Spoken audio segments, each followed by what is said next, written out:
Then there's always a philosophy. Every life is filled with one philosophy or the other. There's one that we all know. We say whatever goes up, we do what? We come down. Law of what? Gravity. Anytime you throw anything up, are you expecting to hang there? Even if a preacher tells you he's going to hang, you say, no, this one is going to come down. Is that not true? Because we have come to believe that that is how it should be. So when you are throwing the ball up, you are immediately expecting it to bounce on the floor. Is that not true? Yes. Why is it so? It has been tested over time. It has been proven. It has become a norm. It's a philosophy. The law of gravity has existed before now. It's existing. It shall exist forever. Praise the Lord. But we're talking about the philosophy behind increase and explosion. If you really want to enlarge your post, if you want to be beyond what you are today, there is something that God expects you to pass through or to do before you see it. But most of us, we are not ready to pay the price. A lot of people that you see that are making it today, they pay the price. A lot of millionaires today, some of them, not all of them do, some of them just the favor of God, they didn't do anything, they just were at the right time, at the right right place at the right time, and things happened. But there are some of them that actually worked hard. Am I speaking to us? When some people will tell you what they went through before they could eat their first million, you say, wow. But what is important is that there is always certain things. There are always things to be done. The same way in the Word of God, there are things that God expects you and I to do. If we want to envisage, we want to enjoy the fullness of His blessing. And the Lord will bring that blessing upon our lives in Jesus' name. John 12:24 is the text. John 12:24. I love this. I caught the revelation of John 12:24 many years back. And I must have preached many sermons for it. But each time I open the Bible and see it, it gives me another dimension to it. The dimension I want to look at it today is the dimension from our Lord Jesus Christ. Because this John 12:24 speaks more of Him than anybody. Speaks more of His life than anybody's life. And actually speaks more of the life that God expects a Christian to live.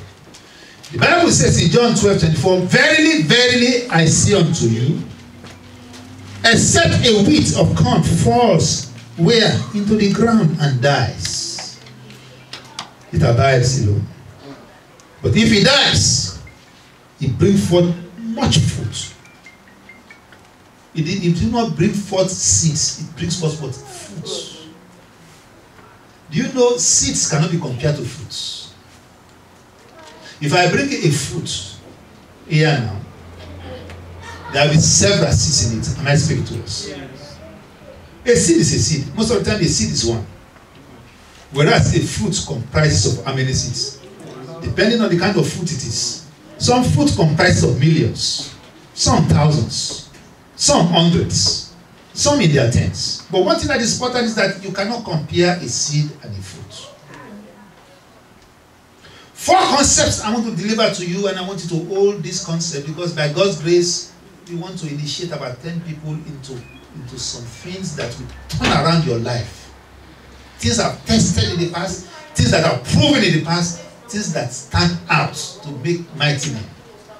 And I'm telling you, as much as you yield your heart to what you are listening to today, I'm telling you, your life will never be the same again. Amen. In the mighty name of Jesus. Look critically at the explanation in John 12:24. It says, except a corn of wheat. In other words, a corn of wheat is a fruit by itself.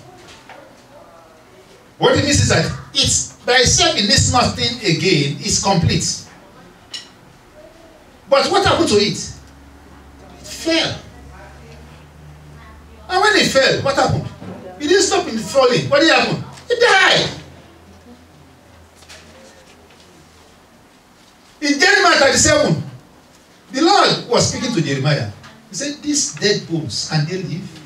In other words, we're saying, if something is dead, can you have any expectation of life in it? Say, these dead bones, can they live? Jeremiah said, I don't know about this.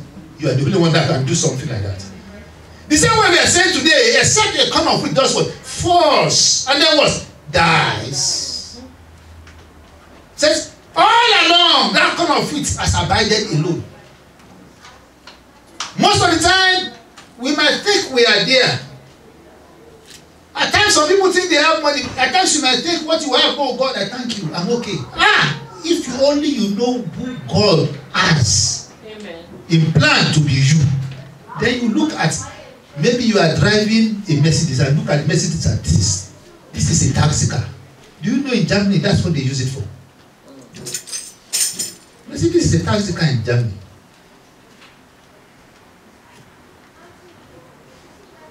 However, when we buy one, we say, wow, I landed. And God might be thinking of a Bentley for you.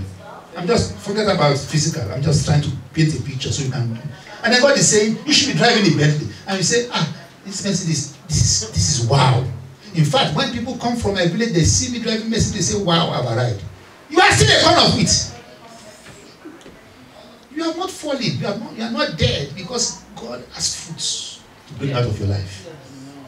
Am I speaking to us? Amen. To you, that kind of it is complete. But God said, no.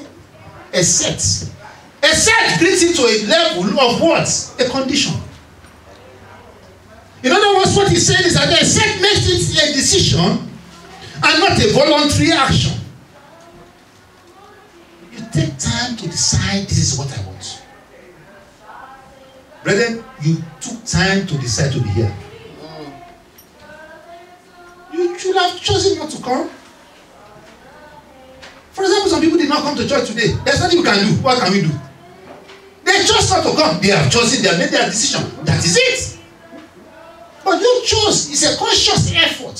So that is what that scripture is telling us, that a set. In other words, it has taken a decision for that kind of people to do what? I will die. So because if he does not die, he will just be a lonely corn of wheat. It could have been the best corn of wheat, but it won't be more than the corn of wheat. Hallelujah. Every man will look at him and say, corn of wheat. Say, yeah, corn of wheat. And that is all you will see about him. But he said, this corn of wheat took a decision to say, no, I don't want to be a corn of wheat. I want to be a fruit. Because I want to have seeds inside me. And what did the decision that corn of wheat took? Die.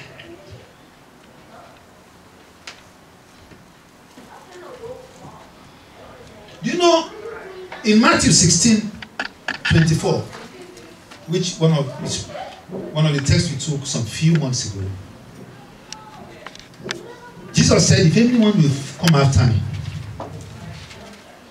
he said, first, let him deny himself. Then, let him do what? Take his cross. And that take the cross out daily. And after you are taking the cross daily, what he says, then you can follow me. In other words, if you want to really be a Christian, there's a lot of denial. A set means until a corn of wheat falls and dies. If you be a lonely corn of wheat, you will be talking, if there's nobody to help that corn of wheat. The corn of wheat will be taken on to people. Can you help me? Say, no, we want to celebrate you. But you're a lonely person. Each time God wants to bring about multiplication or increase, he will choose a corn of wheat. He will choose a lonely person. He chooses somebody who is like nobody wants to assist. You choose somebody who is like you are on your own. Family have decided you. Friends have decided you. And God will say, yes, you are the one, the candidate I want to use. Look at Joseph, for example. Family decided him, but he was the candidate for blessing. Look at Gideon, for example. He was the smallest in his family. They had no hope for him. They could not say anything about his life. But God chose him. Look at Jesus. He from the tribe, the youngest, the smallest tribe in Israel. But that is where salvation came from. Whatever becomes of no consequence is what God loves to use. Except a wheat of corn, which has seen itself that he has been lonely, falls and dies. This is my philosophy most of the time. When God tells me, when I don't have much, and God tells me to give that little I have, this is what I think, that even this little cannot do much. So why don't I just leave it to the person that says he wants to use it? But you know, some people will be stopped say, it is too small. Let me be taking it little by little until it finishes. Whereas God is saying, it's a come of it. Let it fall. Let it die. Because except it falls and dies, it's going to always be alone. The greatest vessel ever used, like you and I know, all over the world is Jesus. The Bible said concerning him is the seed of the tribe of Judah. It is the seed of the family of David. God sent him as a seed. When he died, he was buried. When he rose, the Bible said he took captivity captives and he went to where people were dead already and began to raise the dead people and took them in a train to heaven. Do you understand what that is? Dead people. The Bible says they physically in Israel saw tombs opened. Have you read your Bible? Did it say that tombs were opened when Jesus resurrected? Do you know why it happened? Because immediately it became a fruit. There were seeds that followed after him. Because he died. Because he died. Because he died.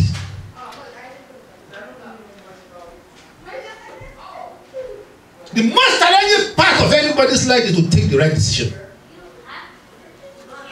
Decision to marry at times. No wonder in our time, men are afraid to marry. Is that not true? Because when they look at some marriages, they look at some situations, they look at the demands. I want to heard of people that they will make the date for the wedding, and a week before they are gone. And when they find them where they will find them, why? He said, I don't think I can do it. I'm overwhelmed. Because decision, as much as we think decisions are easy to make, there are certain decisions that are difficult to make. The decision to fall and die is a difficult decision. How do I know? Jesus at the Garden of Gethsemane, he said, God, to decide to die, take this cup, let it pass over me. He said, but not as I will. He said, let me turn my will to your will, but as you will. So the decision to die is not a simple decision to make.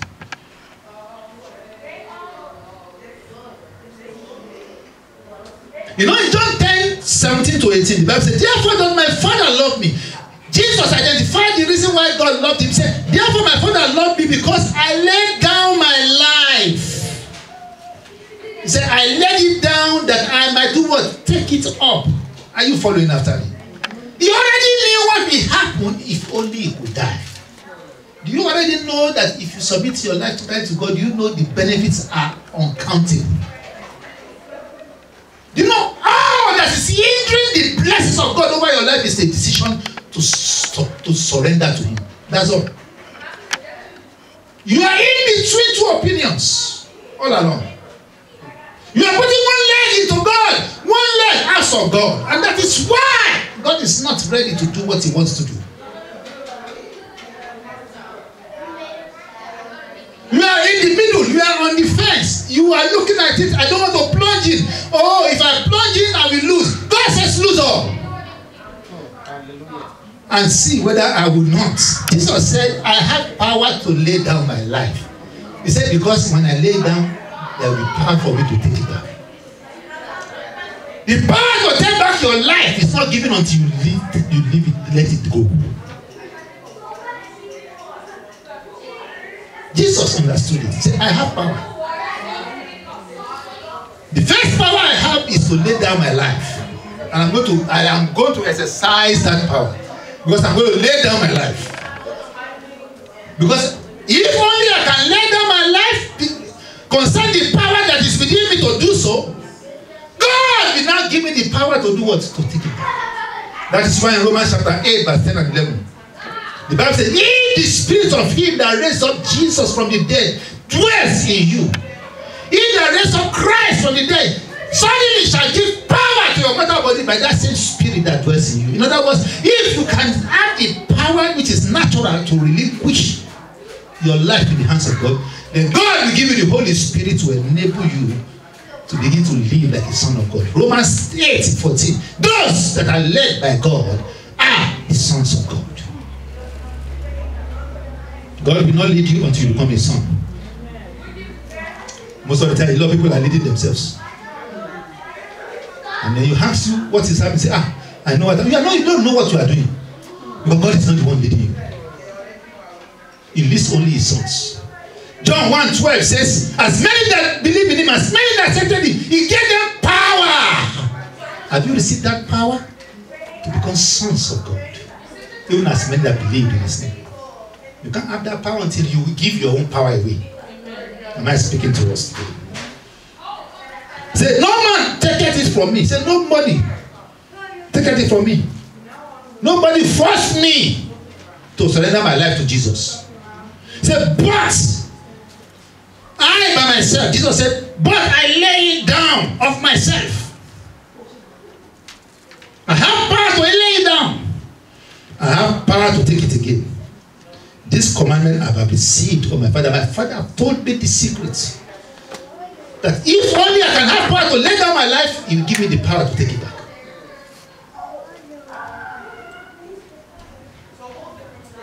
Matthew 16:25 says, whosoever will save his life will lose it. Yes. Whosoever will lose his life for my sake shall find it. Do you want to find life? Yes. Be ready to lose it. Lose your face before men. I remember when I became a Christian, a lot of people came and said, you are stupid. I remember. Some of my friends today, some of them are even pastors. At that time, they say, look at this guy that is happening. You know the world. When it is like anywhere you go, people are saying he has come and then you make a meaning. They say it's happening. And when you become a Christian, they say, oh. Try to say, look, my wife. Told some of my friends, say, talk to him. He has gone cuckoo. I remember on the spot it happened. I remember that day very well. Because in those days I told us, God blessed me with some talents. I used to do a barber job. So I have friends that will anywhere. So I have people that will say, until I see him, nobody touches my head. I have many people. When I was in college, I was supporting myself. Cutting here. Saturdays, there will be queue. People will be fighting. I'm the next person. And I asked myself, I didn't go to any training to learn to barb. And in those days, you don't have the clippers that you used to be scissors. It takes time. And yet there will be tons of people that will be begging I should barb their hair. So that was what I became a Christian. That was what they came to do. 3 boys. And my wife looked at them and said, can't you talk to him? They said, what? He has gone mad. He said, why? He said, he's now a Christian. You know what she said? She said, who told you are not a Christian before? Do you know the word see Christianity has been, if you just say there is a God, you are a Christian? No, friends, if you say, if you can even know the Bible, it doesn't amount to you until you have a conviction, until you have a revelation. Jesus said, I have a commandment from my Father because he loved me, because I have power to lay down my life, and he has told me that people can lay down my life, and he will give me the power to take it up again. He got that vision. He got the revelation. What revelation have you got? Do you still want to live your life by and by? Soon as very soon, we are going to see the King. Is that the life you want to live? When God has positioned you to be commander of hundreds, and you are a slave of 1,000. I shared a testimony on Friday here at the night vigil. God helped me to raise up 11 people, myself being 12 strong men that are standing today, powerful that they have a voice back in my country. I'm not lying to you. I passed through a big gigantic building, several stories, and I asked someone, I said, wow, I never saw this in this locality before. Who will take one of your sons you trained? It was not surprising because of this revelation I'm sharing with you today. He fell and died. Today is going to make a mark of meaning in as many people that want to believe what I want to institute here. Because we have played church so far. We want to play God now. Secondly, if you don't fall, you can't die. Really? There are two different things. Falling and dying are two different things. If you fall, you can stand up again. But this fall that we are talking about is a fall that will eventually bring death. I'm not talking about a fall that after you fall, you will stand up again and say, I don't want to go there. You know, there are two ways to become a Christian. We saw that 2 Sundays ago. John 3:3 says, verily, verily, I say unto you, except a man is born again, he cannot see the kingdom. Folks, 90% of Christians today, they just see the kingdom. And they claim seeing the kingdom as being a Christian. The Bible says in John 3:5, it said, except, verily, verily, I say unto you, except a man be born of water and of the Spirit, he cannot what? Enter into the kingdom. So there are two different things. You can see it and not enter. Why can you be a Christian and not benefit from the things that God has promised? It's only because you are seeing the kingdom. Have you ever gone shopping and then you know you don't have the money to buy? It has happened to me a few times. You know in your heart you have no time. You are wasting your time. You get there. They will be talking to you. They say, this is Louis Vuitton. This is Louis Vuitton. Am I right? I didn't know how to speak. It's $3,000. So yeah. Do you have the? You know this is the only color they said. You'll be asking them other colors. So you know that's the only color. Am I speaking? And then you say, it's too big for me. You know in your heart you don't want to buy because you cannot afford it. That's how a lot of Christians are doing. They know they can't afford to be a Christian. They are just shopping, wanting to be a Christian. Going around saying, I want to be. It looks good. Do you have another color? Which other color you have? This one is not as big. You know, I want a big one. You know you are just wasting your time. That is what you are doing. You are window shopping. You are not. Because what it takes to enter the kingdom is water and the Spirit.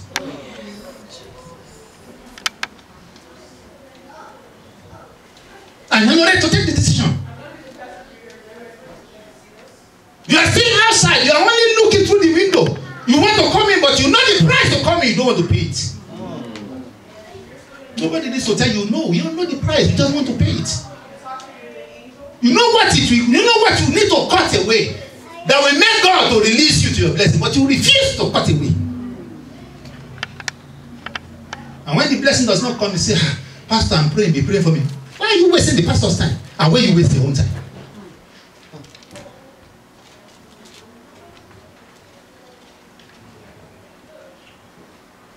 He says he falls. After he fell, what did he do? He dies. The falling of Jesus, let me explain to you. Maybe we don't understand what made Jesus, how Jesus fell. He fell by becoming a nobody from a somebody. This was the same person that healed people, that commanded things to happen, that told 5,000 people to sit and they had bread. And all of a sudden, when he was about to begin to fall, they took him, they slapped him. He became a nobody. You'll be ridiculed until you become somebody. They will spit on you. They will make you look redundant. You will look stupid. You will almost become useless to yourself or useless in the community. Even your children will speak to you if not. They will curse you to your face if not possible. They may call you useless father. So you think yourself you are a father, you can hear such words. Jesus Christ, they told him, they said, are you not the one that was healing people? Deliver yourself, look at you. You used to be somebody, you are not nobody. He was falling to die. He was on the brink of dying. Yet he had not died. That process was still falling for him. They asked him to save himself. They humiliated him. They called him names. Those that he has healed, and I'm very sure, some of them that he healed, all of a sudden they saw that the same person that healed me, He doesn't have power to do anything. Maybe he must be Beelzebub that this man using. Truthfully, they kicked him. They slapped him.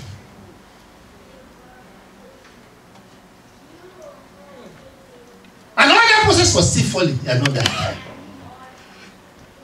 Because to die is the hardest part. Because until you die, you cannot pray forth into your destiny. Dying to desires. Look at our general overseer. His desire was to be the best professor that the world ever had. He had the personal pursuit and desire. If he had been the best professor of his time, maybe at best, in our country, they will know him in the western part. But when he died to that self-ambition, this man is known in almost all the continents of the world. That's what it takes to die. What it takes to die is you dying to your self-ambition, to your self-purpose and desires. Some people will say, oh, God, give me a husband. God is saying, don't worry, you have the best husband. You know what I want you to do? Deal first with some things. Remove those ones first. Husband, the best man will come. House, you be the one trying to choose and say, I don't want it in this locality, I want it in that locality. If a gentleman today says he wants to live in a penthouse in Manhattan, by God's grace he can. Even if he wants to take an offering, he stays in the camp and say, my children, God says I should have a penthouse in Manhattan to just buy it, and it's going to cost, how much is the penthouse in Manhattan? $7 million. Maybe $20 million. Eh? They will raise 50 million that day. There will be at least 3 people strong to say, don't mention it again, I will buy it for you. This was the man that died to his self-desires. And as we are here, if I let me write it tomorrow. Your desire is still your desire. When you walk out of this place, you are not seeing that desire. Because you are not willing to listen to God. You made up your mind that whatever this man wants to say today, he's talking to himself, he's not talking to me. But I tell you, God sent me to talk to somebody whose destiny is going to change. Amen. So except a corn of wheat falls and dies. I'm at the point of dying. That's my ministration, getting close to the end. I told you it's in four parts. The first is except. The second is if it falls. The third one is what? It dies. And dying is a very difficult part, like I said. The dying part is the most difficult part. Because you are dying to your dreams, personal dreams. A lot of us are born with a lot of, I want to become, I will study, I want to open my own business, I want to be like this, those are personal dreams. Those dreams might be too little for the bigger dream that God wants for you.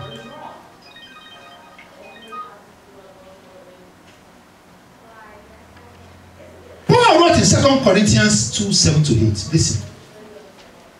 But we speak the wisdom of God in a mystery. Even the hidden wisdom which God ordained before the world unto glory. But we speak the wisdom of God in a mystery. He said, if they knew, they wouldn't have killed the King of glory. Do you know when the devil was sanctioning that Jesus would die, if only he knew that he was about to liberate the dreams of God for him, he would say, don't kill him. Is that not true? The Bible says, if he knew, if the prince of this world knew that by killing Jesus, a lot of blessings were coming to the world, they won't kill him. They didn't know. Maybe what you are passing through now is God is about, if you are faithful, God is about to turn around your situation. If they knew, if Potiphar's wife knew, he wouldn't have lied against Joseph. He wouldn't. Because all of a sudden, I'm very sure, when Joseph became the prime minister, Potiphar's wife became a subject to him. Picture it very well. The Bible did not tell us what happened. I'm sure she could have repented. It's possible. If I look at the manner in which Joseph attended to his brother, I believe he will have tormented him a little bit. He said, Potiphar, can you bring Potiphar to my office? And he comes and says, now, Potiphar, stand here. Did I want to touch you that day? Say, my Lord, I'm so sorry. Don't kill me. That's what will have happened. But the Bible did not tell us, but we know that could have happened. Because when the Lord will turn around the captivity of Zion, somebody's captivity is about to. It's going to look like a dream. Amen. Then those that are against you, he said, the Lord has done great things for you. Because the Lord will make you glad. Amen.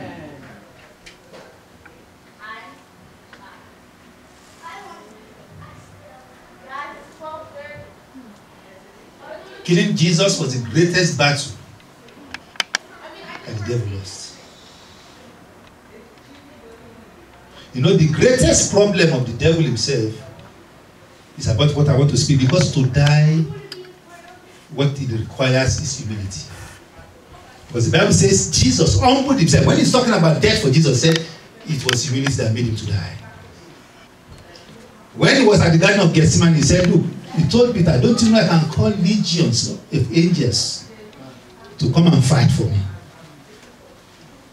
He said, but I am going to humble myself and die.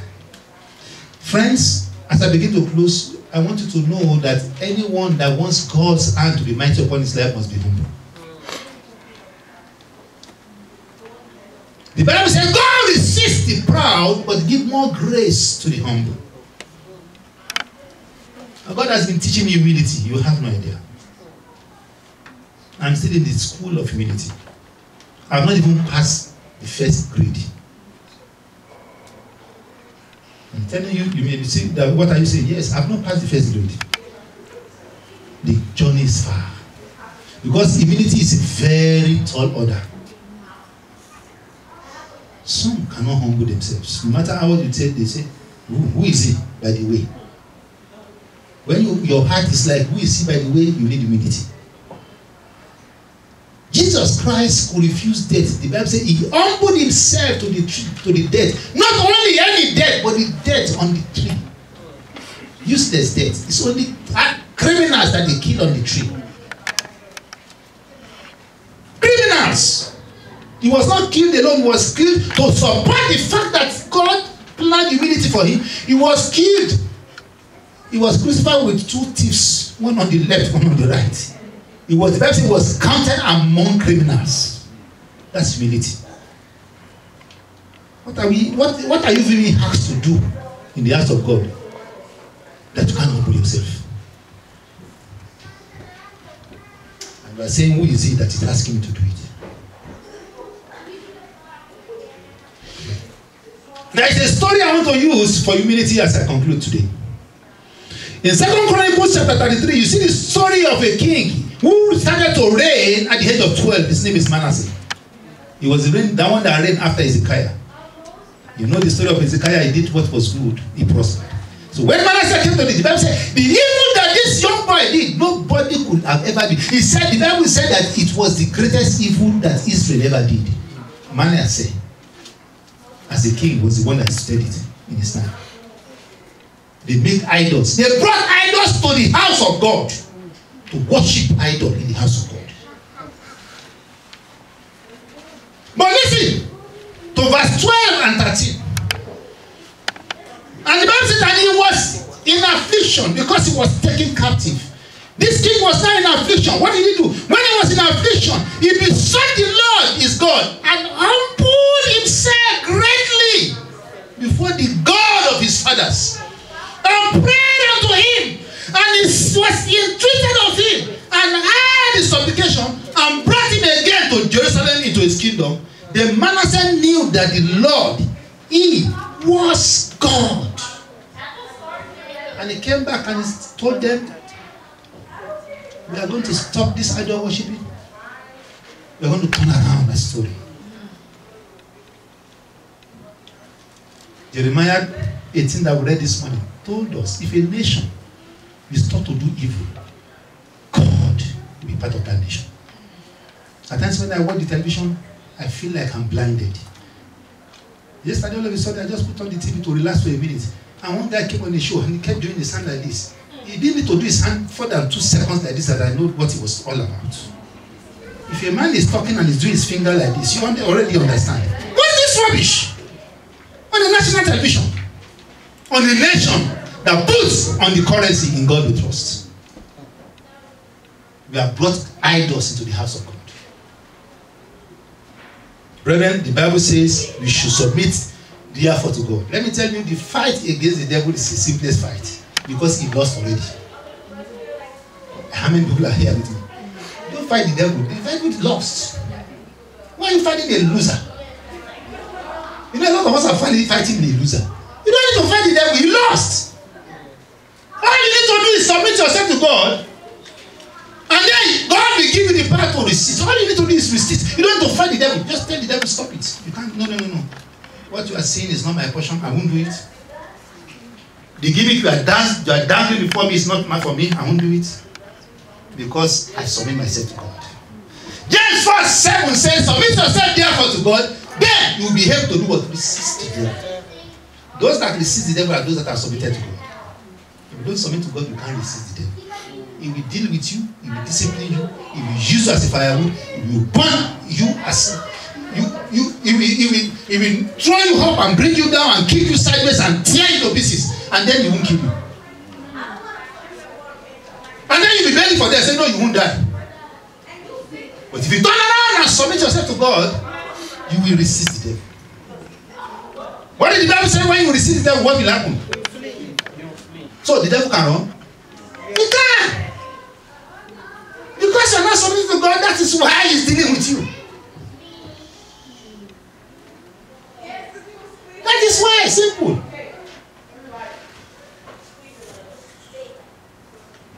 Because in verse 6 of James 4, the Bible says, God give more grace to the humble. Wherefore said, God resisted the proud, but giveth grace unto the humble. And after that, say, you know what, friends, submit yourself to God. Then you will be able to resist the devil, and he will flee from you. Anyone that can win that battle is the person that will flourish like a palm tree. Remember where we started from as I close.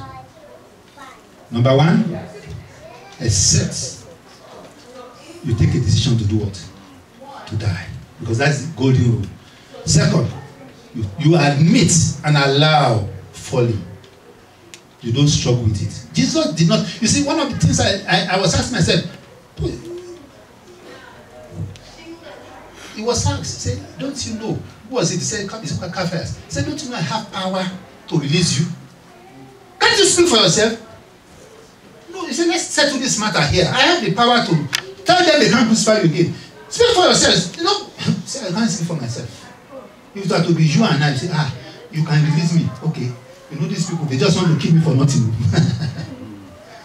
He didn't defend himself. The Bible said he did not defend himself, but submitted himself to it. It was on purpose. It was on purpose. Friends, there are 2 things that will make a man great, especially the moment you come into the kingdom. 2 things that make a man great as I close. Like I told us, the figure I have in mind is 12 people. But as I'm preaching, if I'm being attentive to the Holy Spirit, I don't think we're more than the 7 that will be able to do it. Let me tell you the program. It is a program I've run before. There will be dry fasting every month from January to December next year. You will eat for 3 days. And every evening we'll be praying here until the last day we break with Holy Communion. That is to die to self. Another thing to die to is sacrifice.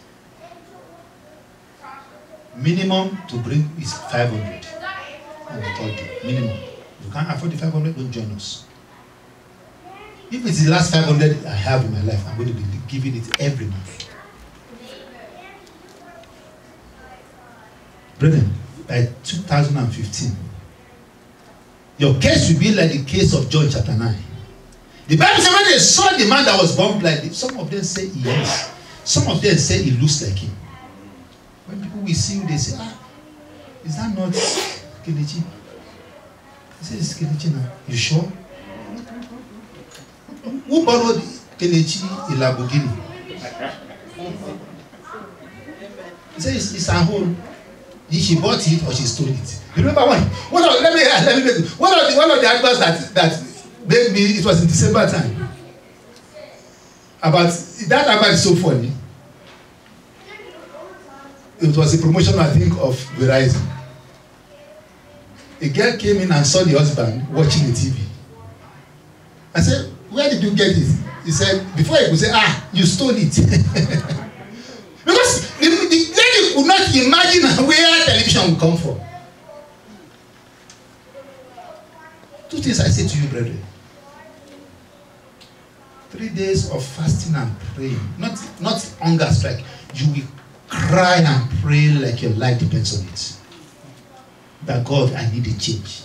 God, take me to the foundation of where you want me to be. And on the third day, you shed his sacrifice into his hand. You come and tell me in 3 or 4 months whether you will not be singing a new song. Amen. I stand here by the grace of God to share testimonies. Let me share one because of time as I close. One of the people that when I did it years back, in this organization, they never did the best salesman before. All of a sudden, the MC, we are going to do the best salesman. He won the best salesman. They gave him a new car. They gave him television. They gave him money. He came to church and said, Pastor, I don't know where all this is coming from. I said, you don't know what you are doing here. Except a weight of corn falls and dies. If I buy it alone, you'll be a lonely person. A poor man is a lonely person. You don't know. Who wants to associate with a poor man? Do you know your friends that used to be your friends, the moment they become rich and you are still poor, they will avoid you. When you bust their door, they will look from the window and say, it's James. Oh my God, he's going to be begging for money again now. Do you want to continue to be that? You want your story to change. Stand on your feet. If you know you've had the message today and you want